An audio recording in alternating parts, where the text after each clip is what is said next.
Hello, everyone, and welcome to our panel discussion, which revolves around a viewpoint I recently authored and was posted on HospitalityNet relating to the subject of contactless. In fact, the contactless journey is here to stay, or is it? Several industry experts then contributed to our contributed their own comments in relation to the viewpoint, for which I thank them. And my panelists today, Juan Carlos, Catherine, and Miguel, will shortly introduce themselves and then continue the discussion based around that feedback and even expand upon their own contributions. Special thanks to them.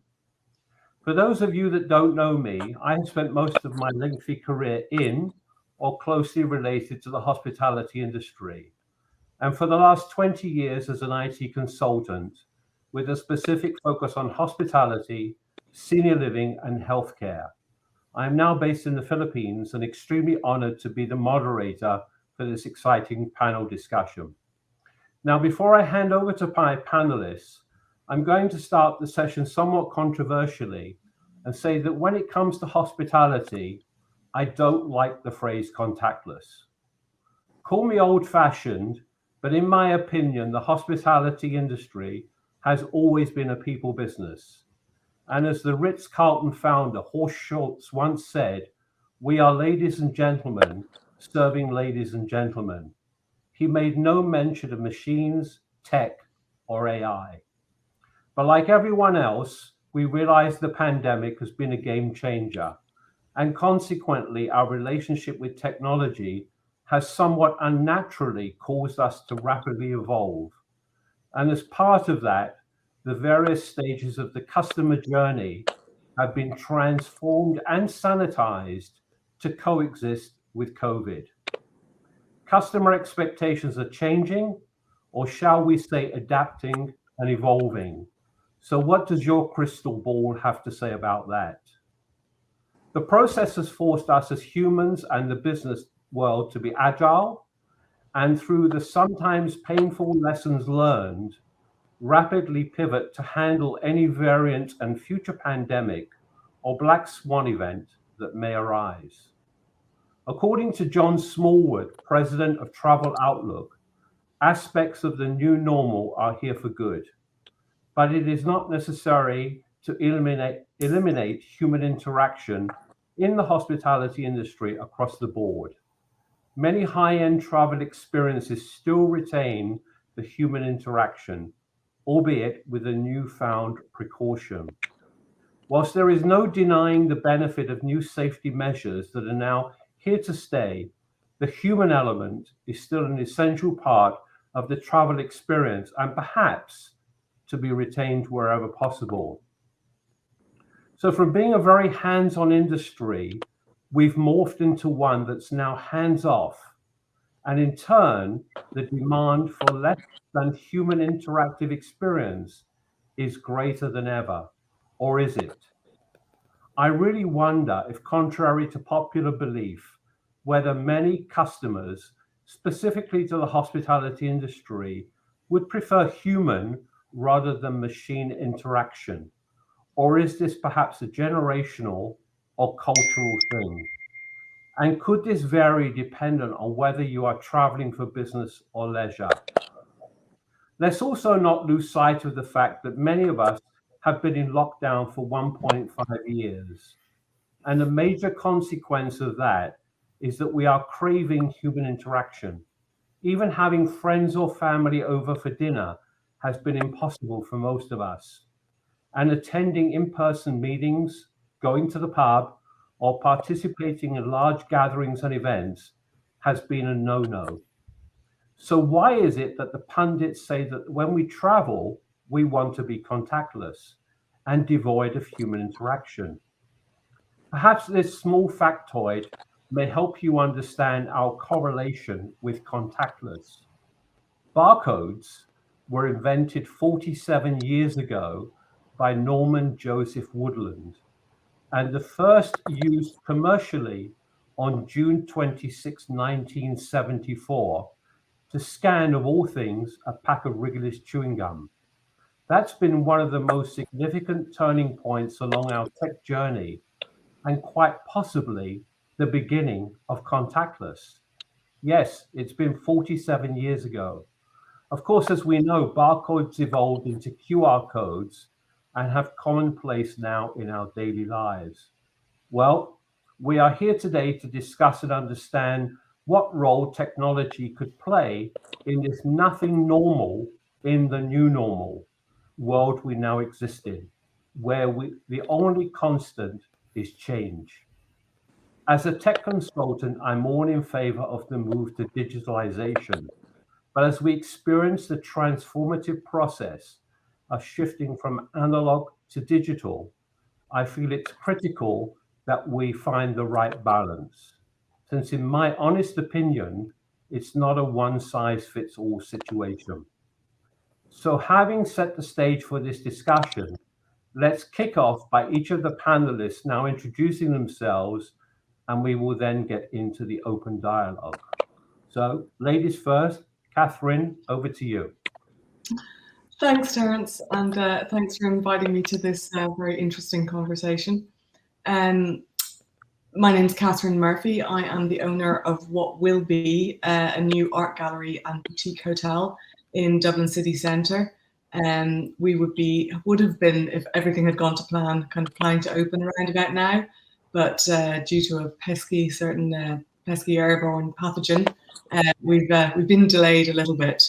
But for the last number of years, I've been really kind of working on developing a very, I suppose, technology forward customer journey, and in many ways kind of aligned with the way things are going due to the unfortunate circumstances that we find ourselves in. So it's a conversation that I've been thinking about for a number of years now, and it's one that I find very interesting. Great, thank you. I'm going to hand over to Miguel next, please. Yeah, good afternoon or good morning, everyone. My name is Miguel Piñero. I am VP for openings at SP Entertainment, a company owned by Accor. We basically run lifestyle hotels across the globe. And we are expanding with several openings between last year and next year. So for me, contactless is a trend that we need to follow. And as you were saying, contactless, I disagree also with the words. It sounds a little bit clinic and hospital, and not hospitality. I believe more in the freedom to choose. The pandemic has shown us, let us discover many different ways of doing things that before we just did not want to or didn't bother doing. And I believe now we have the freedom of eliminating those interactions that do not add to our daily lives, and make them more contactless. And while we can concentrate on those interactions that do add up to our experience. So I think this is a very interesting subject and something that will be changing, will be ever changing. So for us as a company, this is a key element to adapt all what is new and what makes sense. Thank you. I'm now going to hand over to Juan Carlos, who I should also mention is the sponsor for this particular panel discussion. Juan Carlos, over to you. Thank you, Terence, for the introduction. Catherine, congratulations on your upcoming opening. And Miguel, thank you very much for attending. My name is Juan Carlos Abello, and I am the founder of CEO of Nuvola. We've been servicing the hospitality industry for the last 10 years as a technology provider. We started with service optimization and then added guest engagement solutions right around 2018. And in guest engagement is where all of our contactless technology now lives. So for me, it has been the last year and a half echoing what Terence was sharing, has been a very interesting phase of the company. Deploying hotels with completely different solution. It has been very atypical in many ways to see hoteliers with the appetite that they have right now to understand the solutions and see how it will change the guest experience. So I'm happy to be here and to share what I've seen from clients and hoteliers around the world. Great, thank you. So I'm going to go now into a sort of general round of some Q&A, and please feel to jump in, ask questions, or comment as you want to. First thing I want to talk about is one of the things that I hear as a common problem within hotels is the frustration of standing in line to check in or check out. And let's be honest, that frustration didn't start just because of COVID. It started, in fact, BC, before computers, and I can attest to that because I started my career in the hospitality industry before computers, and I know that people were queuing then, and they were queuing after computers, and now they don't want to queue anymore. Lots of decades later, and we've dabbled over those many decades with various forms of contactless technology, like kiosks, bill viewing and checkout via the in-room TV, even mobile key. But the adoption has been very low, thereby delaying mass rollout. We know some hotel chains have said, okay, we're going to do mobile key for all of our rooms, but obviously it's going to take time, et cetera, et cetera, et cetera. They're talking about that. Why do we believe that now an app or a device in the palm of one's hand will resolve all this? Why is now the time for that? Anybody want to jump in and answer that? Can I take that one? Please. Yeah. Just to pick up on something that Miguel said in his introduction about not liking the word contactless, and I completely agree with him. And I think in many ways it's a misnomer. For obvious reasons, we're all fixated on contactless at the moment. But actually, I think what's going to happen is we're going to start talking soon, hopefully, about frictionless. And I think there's a lot of things coming down the line that is going to really radically transform the way things work.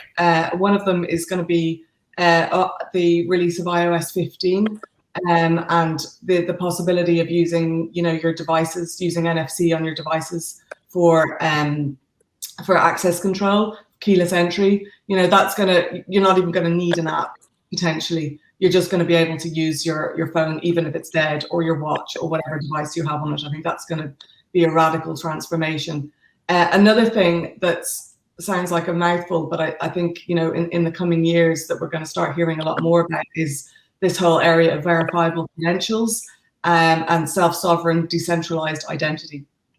And basically, if it's not something you're familiar with, we will all, if you think about it as having a digital wallet on your phone, it's going to make things possible, like, checking in with one click, that you send your passport information, your credit card details, all of that very securely. It's going to happen. It's going to be so much more efficient, so much more secure, from both of the guest point of view, but also the hotel's point of view, because they're not going to have to hold all this really sensitive data. And that's going to completely, it's a complete game changer. So I think, we're all talking at the moment, we're in a pandemic, we're talking about contactless, and there's a big focus on safety. But I think it's going to move to, we're going to be talking about frictionless, we're going to be talking about efficiency, we're going to be talking about making people's lives better and safer from a data perspective, as well as from a health perspective. And I think that's going to be really exciting and interesting to see happen. So you're kind of saying that we had these ideas too early for the tech wasn't ready. I suppose, we've been trying to get to this place, and I think it's not there yet, but we're definitely kind of on the cusp of something different happening. And I've heard a lot of people talking about the pandemic as the great accelerator in terms of technology, and in many ways that's true. And it's educating guests in being more comfortable about using devices to do things that they didn't traditionally do. But I think it's going to be moot. Do you want to press one button and keep control of your data and send it to the hotel and have your card, your room key on your phone? Yes, of course you do. And we're not going to be worrying about if it's a soulless experience. It's just going to be, if you want to have that human experience, great. Let's talk about interesting things. But we don't need to be talking about what's your email address, what's your passport number, what's your mobile phone, all of that stuff. It'll just happen. We won't think about it. It'll be, God, wasn't that awful when we used to have to fill in forms and we used to have to queue to do such boring things. So it's somewhat generational. It's generational based upon the generations of the technology, which is a little bit unusual, I think, for the hospitality industry, because we've always been slow to catch up with the technology. The way you're putting your comments across is the technology has been slow to catch up with us, and our need for that. So it's taken Apple 15 generations to get the iPhone ready for the hospitality industry to make good use of it. I mean, that's a kind of frivolous way of putting it, but kind of. I would add to that probably, as you mentioned at the beginning, that the barcodes are 40-something years old. 47. Maybe the time is right now to ignite a lot of things that are ready, but there is no ignition, right? So I believe there's one thing in the world that we never forget is our phones, right? And just before it was like you need to download an app in your phone to get here and there, and all of a sudden you don't feel like downloading 27 apps for 27 things. But the technology now allows you, again, you take the tube in London and you pay with your phone. You basically use your phone for every single thing. And I think the moment is right to ignite these new technologies and to put it to use. So if you want, Terence, I could go next. And I guess I'll have to be the first one to push back as the technology provider. But I agree with what Catherine and Miguel said, partially on the fact that I know the technology has been here, has been around us for some time. It just hasn't been a protagonist. That's for me the truth. And to answer your question, Terence, I think that the word safety is what really pushed hospitality to start assessing the possibility of deploying this technology. Because if you think about it, for a traveler, you jump in your Uber, you go to the airport, you board a plane, there's a lot of security that's involved. And everything there, most of the different transactions that you do up until when you get to the hotel can be done through a mobile phone. But then you land, you land at the hotel, and then you have to do a line to check in and initial and sign. So I think that the technology has been around, and I don't think that we're going to go to a completely contactless world. I don't envision empty lobbies, for example. That's not how I see it.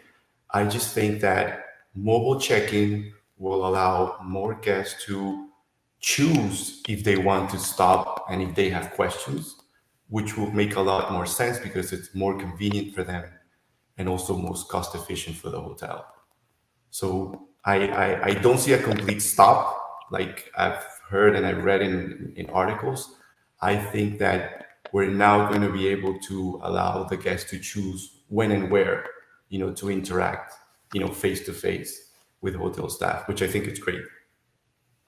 So that kind of comes to a comment I made earlier, that as we transition from this analog to digital world, it has to be a hybrid solution.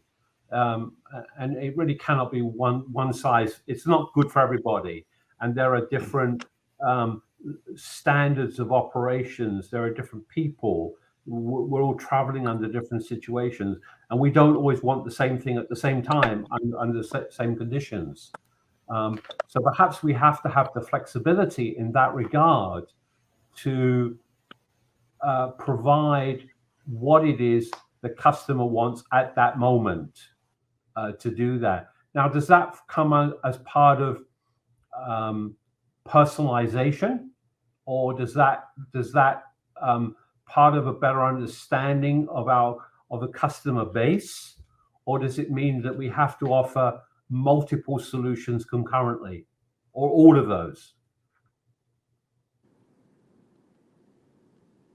Silence. I think it's a combination, Terence.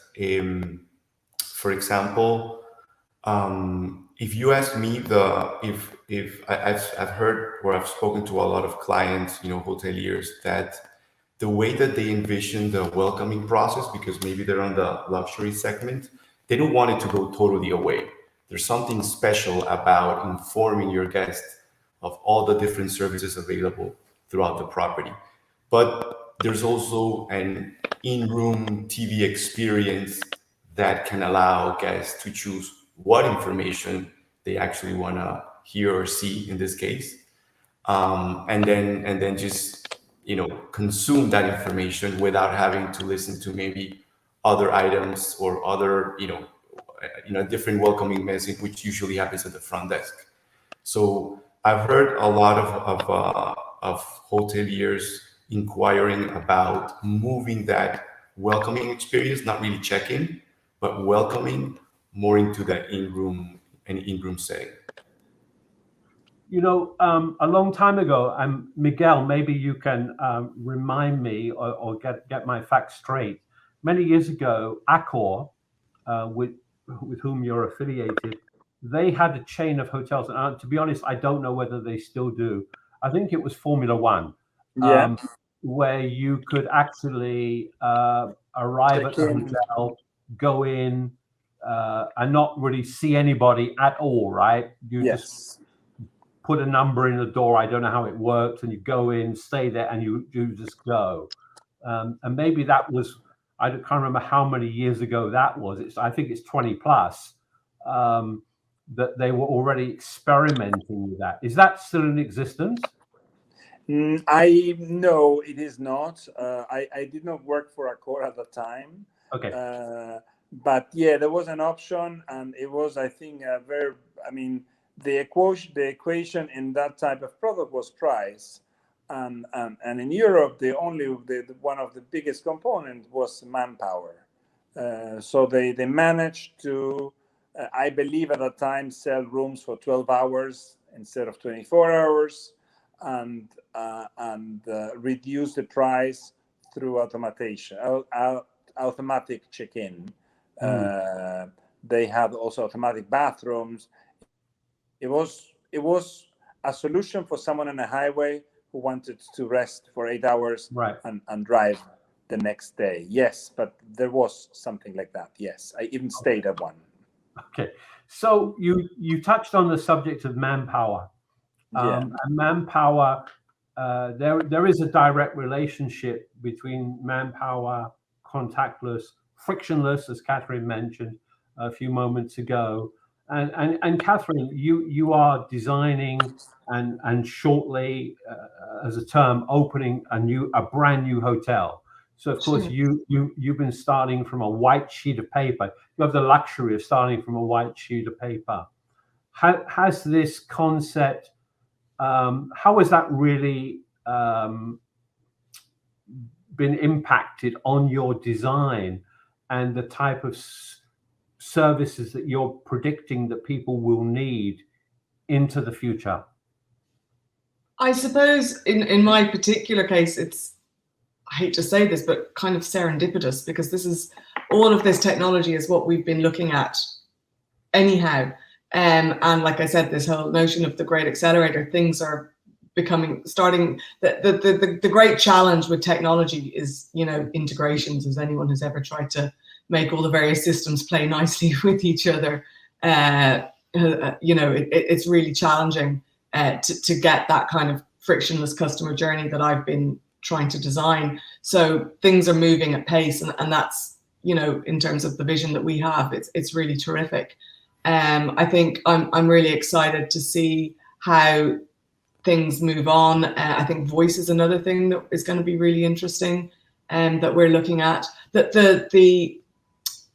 I think it's something I alluded to in the viewpoint on the hospitality net thing is about letting people get service through the channel that they want rather than what the hotel wants. And so that might be, you know, in person, it might be over the phone, it might be a chatbot, it might be voice, it might be so on. And one of the big challenges, and something that I still haven't really seen many people kind of addressing, is how to get, you've got the same information, but you need to share it across all these different systems. And I'm talking about things that are really specific to the hotel. So it's like, where's a great place to eat? You know, if you want to program a chatbot to say that, or if you want that to kind of be a kind of automatic SMS or any of these kind of technologies, the more of them that you introduce into your tech stack, the more at the moment, the more content management systems you have, which becomes quickly completely unfeasible, because that information changes over time. And if you've got 20 different systems and you're trying to keep all the information up to date across all those systems, it's a nightmare. So I think that's something that's going to be, personally, I'm hoping to see kind of as people try and deliver contactless, to use that word, service, and the challenges that throws up. Maybe there's going to be some interesting new solutions that are going to start thinking about how we can share data with a voice assistant, with a chatbot, into emails, you know, into your kind of your website even, or if there is a hotel app or on, you know, a city guide, some kind of solution like that. There's lots of great systems. They all, yes, they integrate, but the data between them doesn't integrate. And I think that's somewhere that's something that I'm quite interested to see if anybody. And that's where we used to use a concierge kind of thing. Yeah, exactly. It's that digitizing. Yeah. But also, I think if you take out this notion of, you know, front desk being all about checking people in and checking people out, and you let all the staff become a concierge, essentially, but they, you know, no one person will know everything in a hotel. So yes, you have this data that's really great for the guests, but equally it's really great for the staff, because people are going to still ask them, and you want to empower the staff to be able to answer those questions. So if somebody has, you know, where's a great vegan restaurant, or, you know, where can I get a kosher meal, or, you know, something that you're not necessarily going to know the answer to. Well, if you've got that kind of centralized, official, on-brand answer, that's helpful to your staff. And it's also, you know, it's also great for the chatbots and the voice, you know, blah, blah, blah, blah, blah. But you've got that one central thing. And I think that's something that's missing from the tech stack at the moment that could, you know, could improve. So, Juan Carlos, you are the tech provider on this panel. What do you think of Catherine's comments in the sense of having this centralized information solution that is multi-channeled to handle multi-generational, lots of different types of people as well, with a multitude of questions? Yes, and I'm aligned, Catherine. I'm also a former hotelier for 10 years. So the integration of systems, it's something that can be quite challenging for the hotel to get the right tech stack. But you touched on voice, and that's one solution that as a tech provider, we've invested a lot, you know, via Amazon, for example, that we've been working for them now for 4 years. And I think that that's impactful, as you mentioned, not only for the guest, but also for the staff. And one of the key things that you might see is that it also helps with language barriers, right? So there's plenty of hotels around the world where you have staff members that they're not you know, familiarized, or they don't speak naturally the language of the country where they're working. So when you think about voice, language barrier as a solution, and the voice it can also help to inform the staff, not only the guests, about things that need to be done in the room, amenities set up, rush rooms, different preferences that are sitting in the CRM. So I agree. I think that voice has a very, very strong possibility of becoming a protagonist in the coming years. And I hope this happens. It will be tremendously also helpful for us as tech providers. Yeah. And And accessibility as well, for people who, it's great, as you mentioned, for people who speak different languages, but also, if you can turn on the lights for people who are, in a wheelchair or so on, it's really interesting from that point of view, or call a lift or something like that. And voice, if you think about it, I mean, at least when I used to work in hotels, it was radios, right? And paper logs. So staff members on the back of the house, they're used to using voice. So naturally a voice assistant, it's a great replacement, and it's very universal in terms of being adequate for any type of hotel. It doesn't have to be luxury. Yeah, absolutely. Yeah, and it's the most natural interface that we have is voice. But the only thing that I think is still has some barriers are the languages. Not all of these voice assistants can handle that many different languages. Miguel, when you how is this? I want to still stay on the point of manpower. How is this? Do you feel affecting manpower going forward? We've seen that there have been obviously mass layoffs within the hospitality industry because the business just hasn't been there to sustain it. And now by trying to implement all of these new technologies to help the operation, do you think that's going to really affect the manning of hotels going forwards? Not only from finding the people who want to work in hotels, and I believe there is not as many now as there used to be. They found other positions. How do you? What about their skill set? Are we looking for different types of people with different skill sets going forward? Yeah, I believe there is already a shift in skill sets and a shift in tasks, right? I always and probably we ourselves, we are sometimes the perpetrators of getting in between new technologies and hotel services. Think about now during the pandemic, I don't know, Deliveroo or Uber Eats. It works fantastic.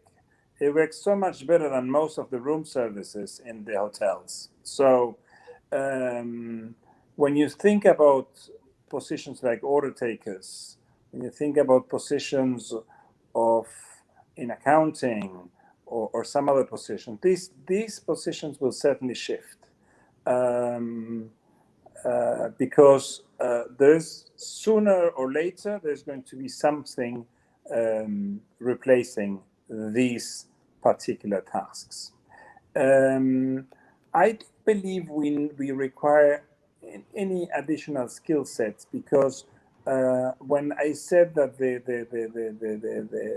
the people are ripe to make a change, I believe the new technologies that are arriving are very, very user-friendly and are easier sometimes than human interaction. Now, I believe also on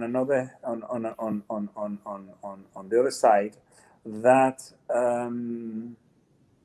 that these contactless should not be the excuse just to save. Because it's like going to the supermarket. Now, after the pandemic, I learned that somehow that the self-checkout was great. So whenever I can go to the supermarket, I do self-checkout, is stunning, yeah?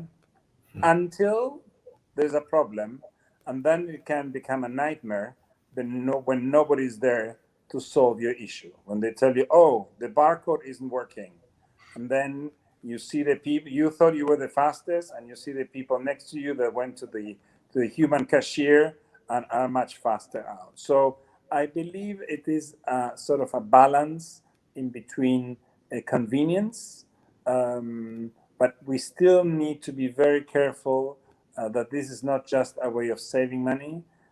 This needs to be a way of improving our guest experience. I agree. So, and I think I could pick up on something you said about the scanning of the barcodes. The cashier's been doing it for 47 years, but the self-help machine's only been doing that, for a very short period of time. Yeah. There's a lot more experience on that side, but that's just a little bit of light humor. Catherine, also staying with manpower, you're going to be doing a lot of recruitment for your new hotel, and obviously you've designed a manning guide based upon your new style of operation. Okay, drawing upon a pool of resources. Are you looking for people with new skills? Do you think the hotel schools are teaching the right curriculum to the people that you can draw upon for this new project of yours? Gosh, that's a big question. We're not in that phase right now, so I can't really kind of comment on that too much. I mean, at the moment, my primary focus is on getting the building built, at some point, hopefully not too far. I mean, I think certainly, that Miguel's point about how things are going to evolve, jobs are going to evolve and change, and I think generally, I think it's probably a good thing. I think that as any employer would wish to give meaningful work to people, something that you can get fulfillment from, and if you have more streamlined processes and you have more efficient kind of ways of doing things, it gives a better service to the guests, but it's also easier on your staff. Less mistakes are made. Things. You take out the human error and you put in a bit of human charm. Let people do what they're good at. Let the machines do what they're good at.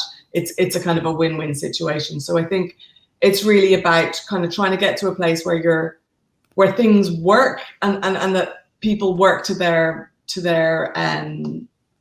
best abilities, rather than doing meaningless, boring tasks that nobody really is interested in. I think that's also the good. Okay. Now, Juan Carlos, you obviously would love to see all these hotels and whatever hospitality businesses utilize more technology. You've talked about voice being one of those, and you hope that's successful.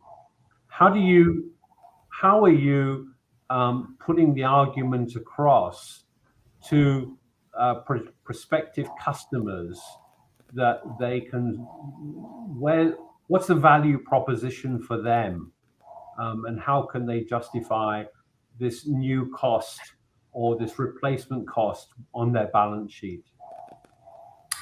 I think that's a great question, Terence. And Catherine answered one important part of it, is that the contactless technology, if you think about it, it doesn't require much training on the staff side. So I can tell you that right now we operate in over 30 countries, and the two-way texting, which I think Catherine also mentioned earlier, two-way texting is certainly the most popular contactless tool that's being deployed right now that we've seen across the globe. And it's really another texting platform, with some sentiment, with algorithms, with emojis, but it's really another texting platform for hotels. And for the most part, the staff members using them are front desk agents, guest services, PBX, concierge, which are usually at an age group that this is what they do and this is their preferred method of communication. But if you look at then on the guest side, then there's no training, there's no learning curve at all. For a guest, it's just one more text message. So from that point of view, it's a win-win situation. And Miguel is also right. We shouldn't think about these solutions just as a cost savings tool, but they do provide savings. So because if you think about it, a PBX operator can only handle one call at a time, at least usually, right? But a PBX operator can text with 5 or 10 guests at the same time, right? And then it's great for the hotel, right? Because they ensure that guests are not waiting to be serviced. And for the guest, they have the information there and they respond whenever they feel like it, right? So it's convenient. And because of what I just said, providing a return on investment, showing an ROI to prospects has been, and I guess we're very lucky tech providers right now on the guest engagement side, but it hasn't been very complex. It's very, very easy to see where the cost savings are and where the convenience is as well. So we're really looking, I mean, as you've mentioned, the PBX operator. I just wonder how many phone calls a PBX operator actually handles today, because I don't think many people actually are making voice calls, especially. I can't remember the last time I called a hotel, but anyway, the fact is that I guess we're morphing that more into a contact center or a customer service desk or a guest service center, something like this. Whereas you say it's a combination of some voice, could be some texting, and it could be a bot.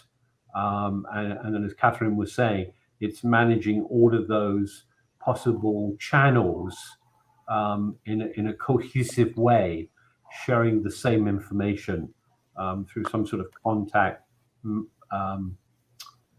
content management database.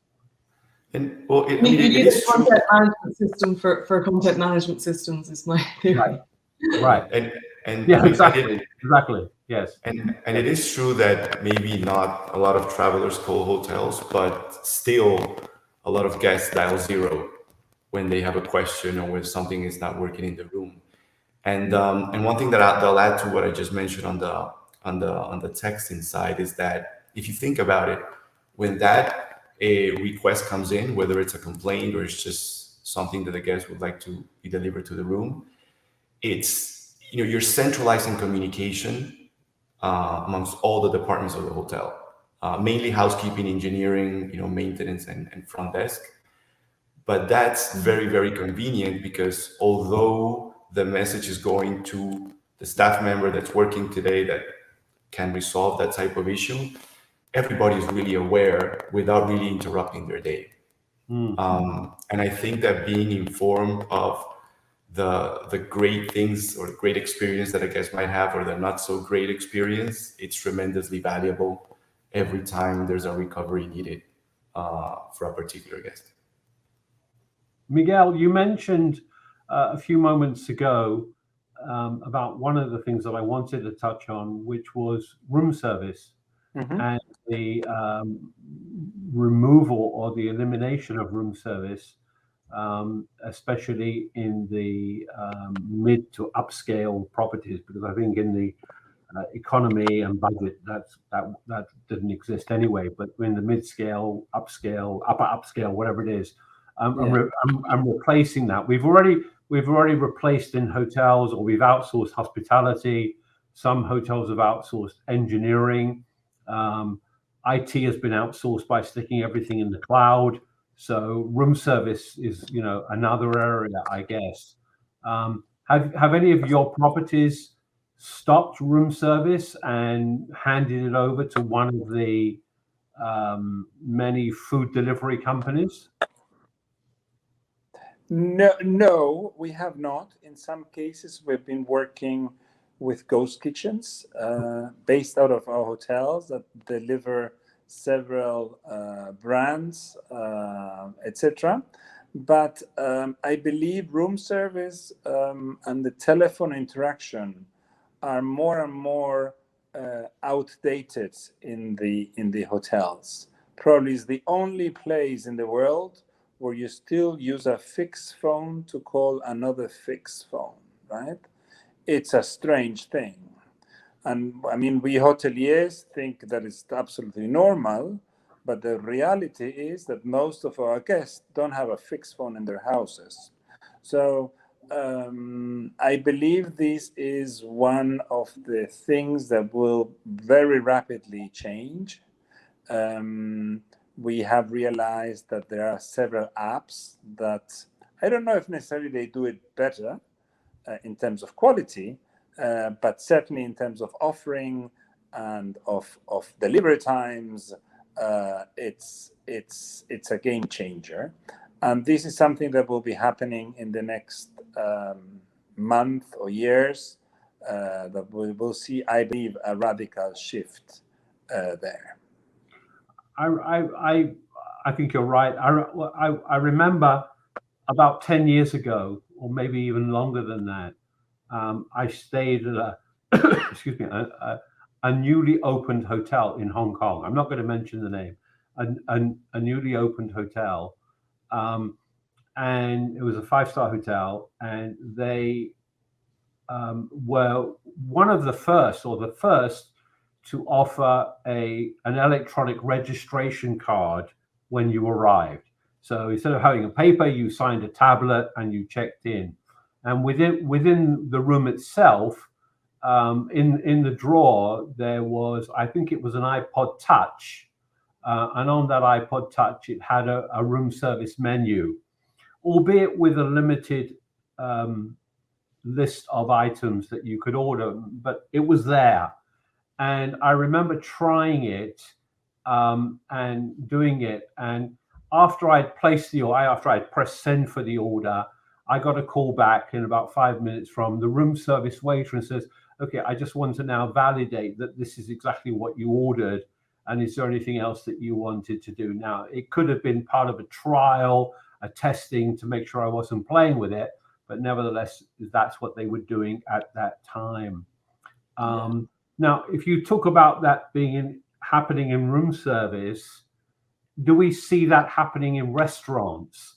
Do we see people walking into restaurants? I know I've been into a sushi restaurant and I've scanned a barcode and I've ordered the food for myself that goes, on the conveyor belt, and that's worked well. But do we see that, for example, Catherine, in your hotel coming up? Are you expecting people to come in, scan a QR code, get the menu up on their device, place the order for the food, and pay for it, dare I say, with crypto, if we're going to that next level, whether you're taking Bitcoin or one of the multitude of cryptos? Are you planning to do something like that? We're not actually going to have any F&B. It's just a gallery and kind of rooms, essentially. Okay. So I'm personally very interested in the idea of ordering from, the Uber Eats and Deliveroo's of this world. I think we're all so used to choice now and getting exactly what we want. I think maybe there's a role for the hotel in kind of curating what are the good ones, which ones do we recommend is almost kind of overwhelming the amount of choice that you get on those kind of apps. But to kind of, if I was going personally, just speaking personally, going into a restaurant, I think part of the charm is, talking to the waiter and, ordering in person. I mean, it depends on the occasion. But if I'm in a hotel room, it's interesting what you say about ordering, using an app or so on.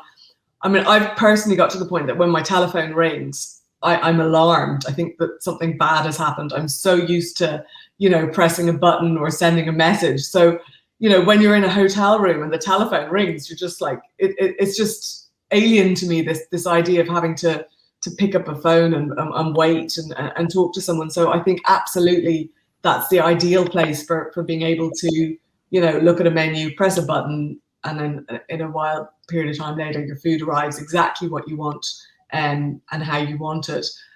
The experience of going to a lovely restaurant, I don't think anyone would ever particularly want to dehumanize that. I can't see what the advantages of it are.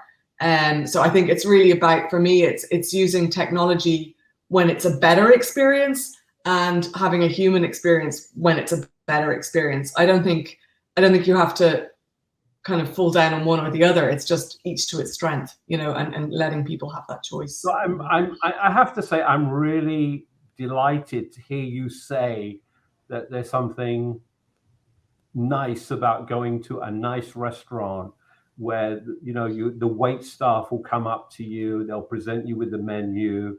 You know, it's an experience, right? It's all part of the experience that you go for.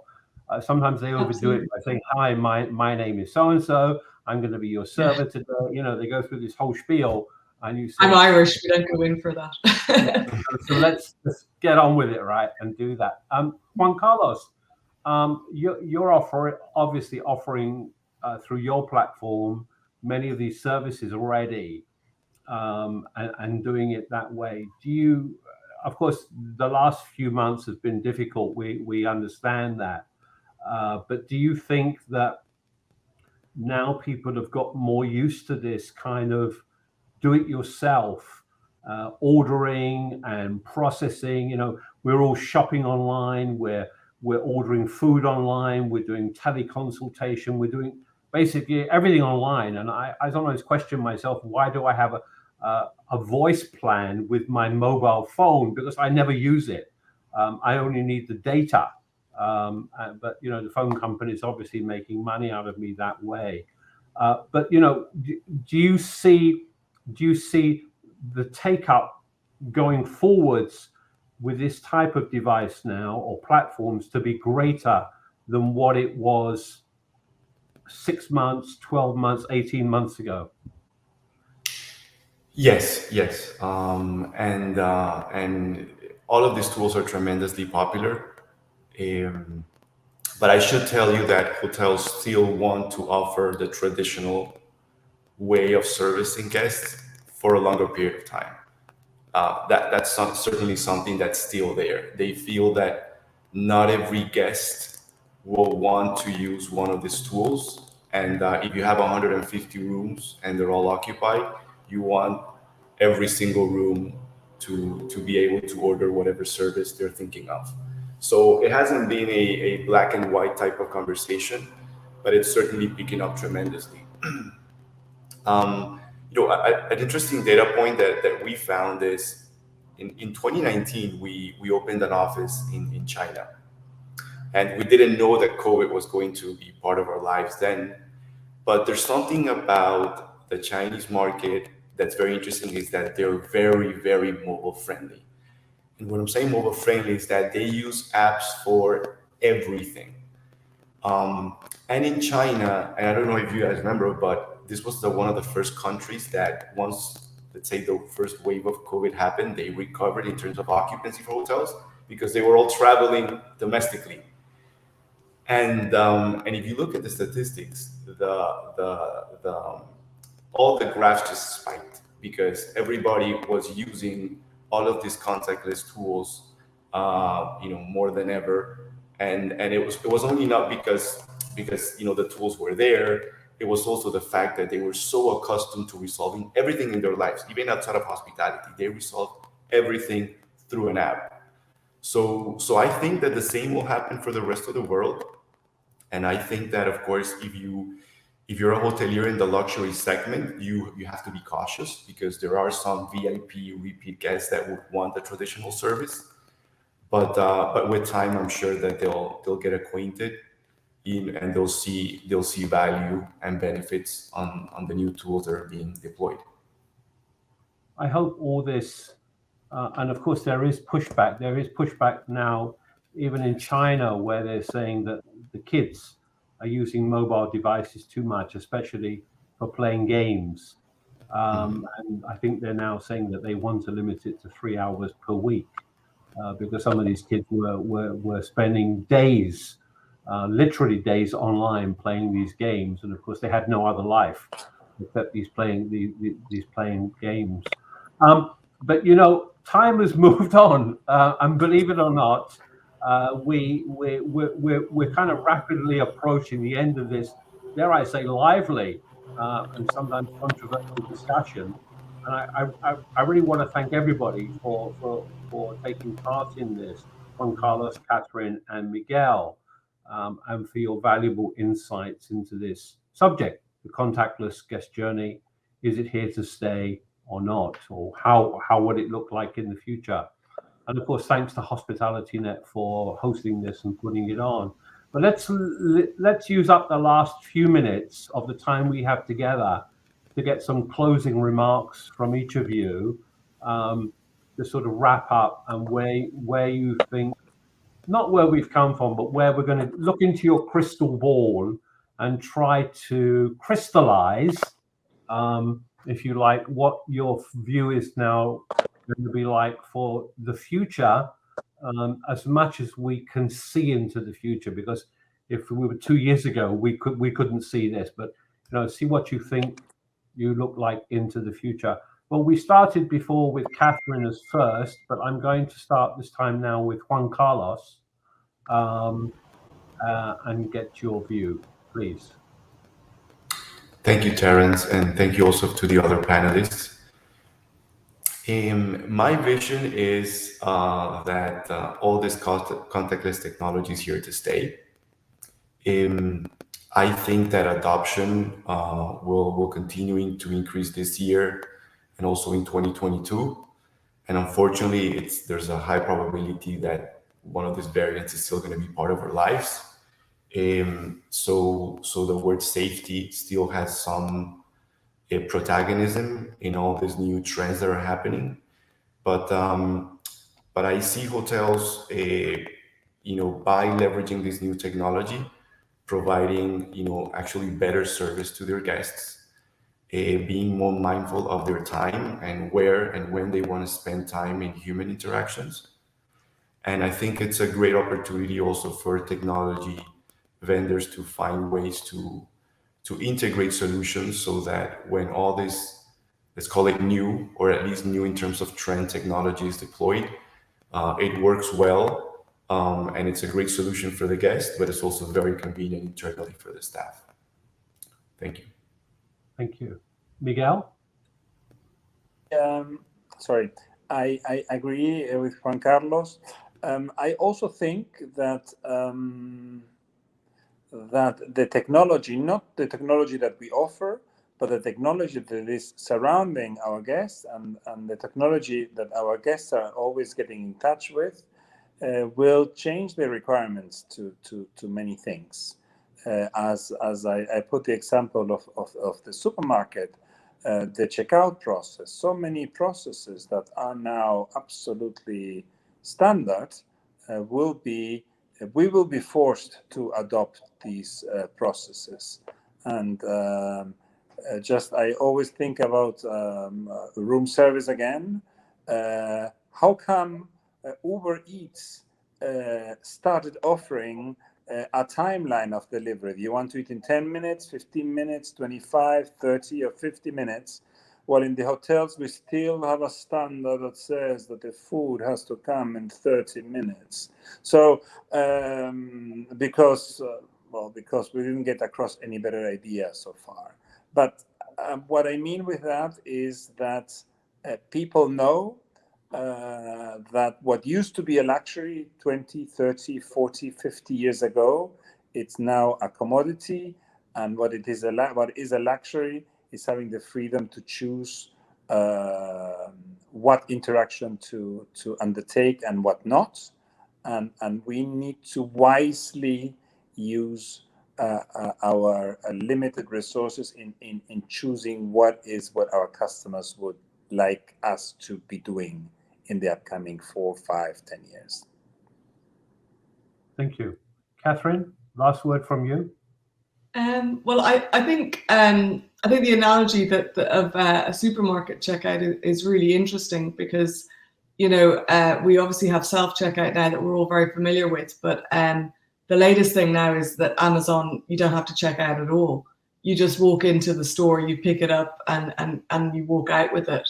And I think that's where I think things are going to go. That we're at contactless now. It'll get to frictionless, but eventually, technology will essentially disappear, and it will become a lot more intuitive. And with the advent of all these new technologies, we'll be able to text the hotel, we'll be able to talk to the hotel, you know, it will be so different, but so much less of a learning curve for both the staff and the guests. I mean, I know it's a little bit away, but if you're talking about the future, that's how I think it's going to go. I think it's going to come to the point where the technology integrates and works, and then almost all intents and purposes kind of disappears because it's so good.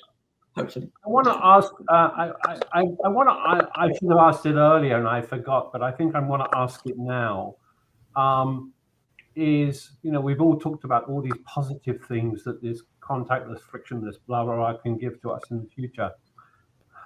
But what is it? Is there one thing that you don't like about what you see of this technology for the future?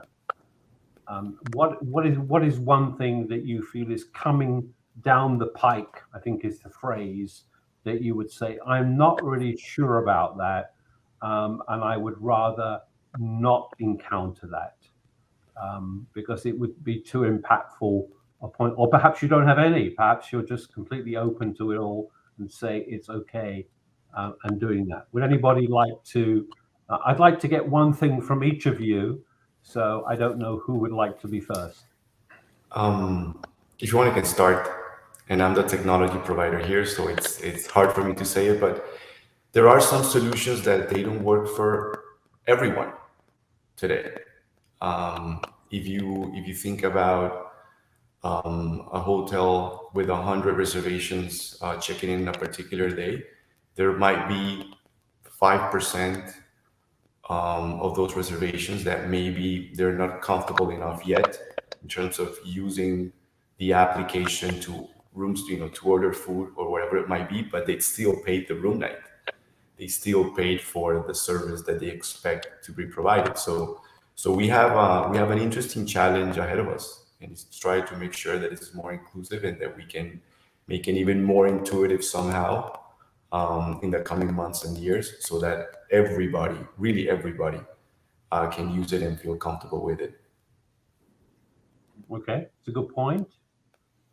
Yeah, I think technology should not be something that forces something upon us. It's like getting into a check-in machine at the airport. You know that the check-in machine at the airport is going to give you the worst seat, and you cannot complain. And you feel it, and you know it, and you're getting the seat next to the bathroom, and there's nobody to complain. And that is in the hotel world the same. If there's a moment, and we have 3, 5, 7 different personalities whenever we travel. I always think in horror, spending your honeymoon and being checked in by an automatic machine. So we need to be careful that the memories of our guests are not clouded by technology. Catherine? I think that the kind of the watch out for me is that we end up with a very generic experience, you know, and I think that the challenge for hotels is to find kind of new and kind of innovative ways to bring kind of the brand personality to life, to create an experience that's unique and memorable and not just automated, you know, that you're still, even though maybe you're communicating with guests in person, but in other ways, and to find interesting and novel and engaging ways of doing that it's not a you know, kind of cookie cutter experience, no matter what hotel you're staying in. I think that for me, that would be the watch out. So we're not at the point yet where we're going to remove the life and the soul of a hotel and just put some sort of automaton or machine there to replace it. We still have to have the human touch and the human element, which is kind of, I think, your origination is right there. Okay, but I want to thank everybody. To add one thing about that last point, I think that even if you're communicating by text message, you can still do that in a human way. You know, just because it's not actually in person, I think it's important to note that, like, you know, even an automated email can be done with charm and wit and style, you know, that's the challenge, is bringing that human personality into communications that are not necessarily in person, and not just having this kind of boring standard, you know, soulless transactional kind of relationship. Excellent. Okay, so again, let me thank everybody for a great discussion. I hope you've enjoyed being on the panel.